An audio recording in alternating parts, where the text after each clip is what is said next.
여러분, 초음속 전투기 F-100 슈퍼 세이버에 대해서 이야기해 보겠습니다. 제복이 존중받는 사회를 위해서 노력하는 유튜버 멋진 창창입니다. 어쨌든 전쟁은 많은 과학기술을 발전시켰죠.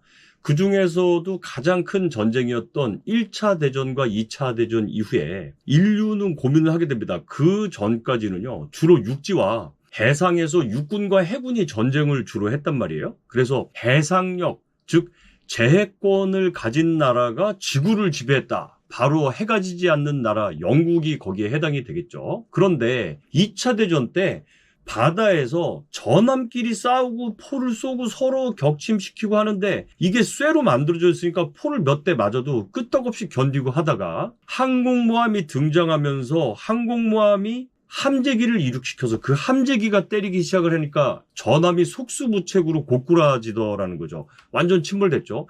그래서 이제 미래 전쟁은 항공전이구나 라는 걸 알게 됐고요. 이제는 프로펠러기 같은 느린 항공기로는 더 이상 효과를 보고 재미를 못 보는 걸 깨달았습니다. 그리고 지상에서 대공포를 막 쏘니까 느린 비행기들은 잘 떨어뜨릴 수가 있어요. 근데 빠른 애들은 우리가 지대공포로는 요격이 어려운 거야. 또 공중에서도 공중전을 벌일 때도 확실히 빠른 기체가 생존력이 높고 기동성이 좋으니까 공격도 더 잘하고 이런 걸 알게 된 거죠. 이래서 독일과 영국은요, 제트기 개발에 착수를 하게 됩니다. 프로펠러기는 바람을 뒤로 밀어내는 것으로서 속도를 내다 보니까 아무래도 속도에 한계가 있었어요. 그런데 영국과 독일은 제트 엔진을 개발해 내는 거죠. 자, 그렇게 해서 제트기가 개발이 됐는데요. 자, 그렇게 1939년 독일은 재빠르게 제트 엔진을 장착한 제트기를 탄생시킵니다. 기존의 프로펠러가 바람을 불어내는 것과는 달리 압축 공기를 연소실 안에 넣고 연료를 분사시켜서 폭발을 시켜서 추진력을 내다 보니까 기존의 프로펠러, 단순히 선풍기 바람 수준보다는 차원이 다른 추진력이 난 거예요. 그러니까 당연히 속도에서 엄청난 이득을 얻게 되겠죠. 미국과 소련은요, 서로 제트기를 양산을 해내고요. 바로 6.25 전쟁 때 소련은 미그-15로, 미국은 F-86으로 공중전을 벌이게 됩니다. 인류 역사상 최초의 제트기 공중전이었어요. 세이버가 미그-15를 상대로 해서 대략 한 1대3 정도의 우위를 보였는데 이 정도의 교환비를 미국은 별로 만족하지 않았습니다. 따라서 미국은 소련제 항공기와 겨루었을 때 보다 더 뛰어난 교환비를 얻기 위한 개발에 착수를 하게 됩니다. 1947년도에 이 X-1이라는 기체로 마하를 돌파하게 됩니다. 이제 마하를 돌파했으니까 전투기만 만들면 되겠죠. 과거 P-51이라든지 F-86 제트기는 다 우수한 성능을 가지고 있긴 했어요. 그러나 시대가 요구하는 속도를 뒷받침해주지는 못했죠. 결국 미국의 노스 아메리카사는요, 미군이 요구하는 고성능의 전투기를 개발하기 위해서 연구에 착수했고요. 51년 11월에 차세대 전투기 사업에 계약을 착수합니다. 그렇게 해서 53년 5월 25일 날 F-100이라는 최초의 초음속 전투기를 만들어냅니다. 이때 속도가 마하 1.05, 즉 마하 1을 돌파한 거예요. 공식적으로 음속을 돌파한 거죠. 전장은 15m 정도 되고요. 승무원은 1명입니다. 점점점 개량을 해서 F-100D 타입이 되었을 때는 마하 1.5까지 속도가 향상이 됐어요. 항속 거리는 3200km고요. 내부 연료만으로 960km를 비행할 수 있었습니다. 당시 Z57 엔진을 하나 장착을 했고 20mm 기관포는 4문을 달았고요. 6개의 하드포인트에는 3.2톤의 폭장량을 장착할 수가 있었습니다. 특히 음속으로 돌파하기 위해서 티타늄 바디가 적용이 되었고 이를 통해서 무게를 월등히 줄일 수가 있었습니다. 개발은 진작에 있었지만 6.25 때에는 직접 참전을 하지는 못했어요. 즉각 투입을 하려다 못했던 여러 가지 이유 중에는 이게 급히 개발된 기체다 보니까 여러 가지 결함투성이들이었습니다. 초기에 1년 만에 6대의 전투기가 추락을 하게 되면서 많은 인명사상을 냈죠. 특히 조종사의 목숨이 굉장히 귀했던 미국의 입장에서는 이 기체를 지속적으로 유지 운용을 해야 되는지에 대한 고민을 하게 됩니다.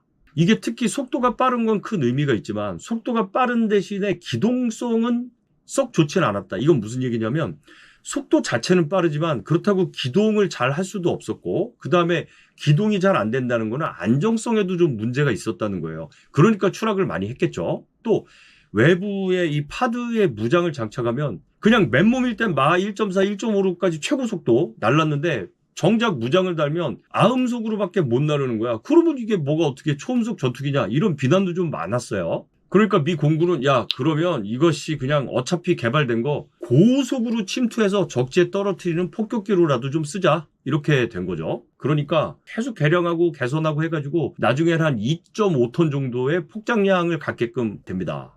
또한 아까 말씀드렸듯이 무장을 장착하면 초음속으로 비행을 못했었는데, 이것도 이제 엔진을 자꾸자꾸 개량을 하면서 추력을 조금 더 높여가지고 나중에는 무장을 달고도 음속으로 돌파를 할 수 있는 그런 폭격을 할 수 있게 됩니다. 얘는 그냥 적어도 고속으로 뚫고 들어가가지고 소련의 시설물을 때리자, 전략 핵폭탄도 좀 달아보자, 쉽게 말해서 전 세계 어디든 고속으로 침투해서 일단 전술 핵을 하나 떨어뜨리겠다, 이걸로 봤을 때는 F-100 슈퍼 세이버가 제대로 된 역할을 할 수 있다고 본 거예요. 그러니까 여러 가지 결함사항을 고치고 개선하다 보니까 6.25 때는 투입을 할 수가 없었지만 바로 그 뒤이어 베트남전에서는 나름 활약을 합니다. 맹활약 정도는 아닌 것 같고요. 이제 F-100D 같은 개량형의 경우는요, 얘도 이제 핵폭탄은 투하를 할 수가 있었어요. 이제 그 당시에 베트남전에는 핵을 쓰지 않았으니까 그 이외의 재래식 폭탄을 가지고 가서 엄청나게 쏟아 부었었죠. 근데 F-100의 활약은 제가 맹활약 정도는 아니라고 얘기한 게, 빠르게는 나를 수 있었는데 이미 북베트남 애들은요 지대공 미사일을 가지고 있었는데, 이 미사일이 이미 마 1 이상의 속도로 날아가서 아군기가 마 1로 나른다 하더라도 적의 지대공 미사일에는 요격을 많이 당했어요. 게다가 미그 17 정도면 이겼는데 소련이 미그 21까지 북베트남에 준 거야. 강력한 전투기가 온 거거든요. 17까지는 어떻게 해보겠는데 미그 21이 오니까 이게 좀 버거웠던 거예요.